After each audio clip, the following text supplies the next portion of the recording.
Kades Karangasem terekam CCTV diduga lakukan aksi gendam di toko skincare, kini ditangkap.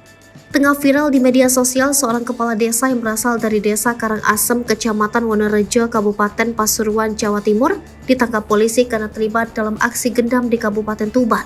Kades tersebut diketahui bernama Anton Arif yang saat ini berusia 48 tahun, berasal dari desa Karangasem, Kecamatan Wonorejo, Kabupaten Pasuruan. Dalam video rekaman CCTV yang beredar dikutip Instagram undercover.id yang memperlihatkan Kades Karangasem tengah melakukan aksi gendam di sebuah klinik kecantikan di Kecamatan Palang, Kabupaten Tuban. Atas aksi ini menyebabkan korban kehilangan sejumlah uang jutaan rupiah. Dalam menjalankan aksinya, tampak Kades Karangasem ini menggunakan jaket, peci, dan celana. Sementara raut wajah ditutupi masker. Pelaku mendekati kasir dengan alasan telah membuat janji pertemuan dengan pemilik klinik. Pelaku kemudian meminta nomor telepon pemilik klinik tersebut. Setelah itu dengan berpura-pura menelpon pemilik, pelaku meminta kasir memberikan uang sebesar 4,8 juta rupiah.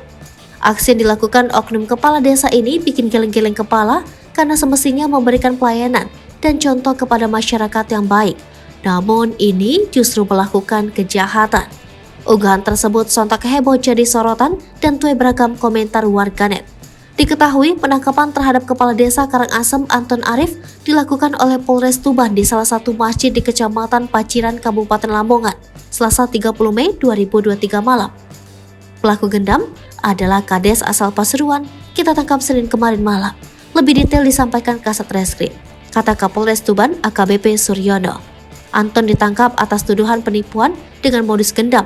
Hasil penyelidikan awal polisi mengungkap bahwa Anton diduga melakukan aksinya di dua lokasi, yaitu Kecamatan Tuban dan Kecamatan Palang, Kabupaten Tuban dengan mengendarai sepeda motor. Atas perbuatannya, Anton Arif dikenakan pada pasal 378 KUHP terkait penipuan dengan hukuman penjara paling lama 4 tahun.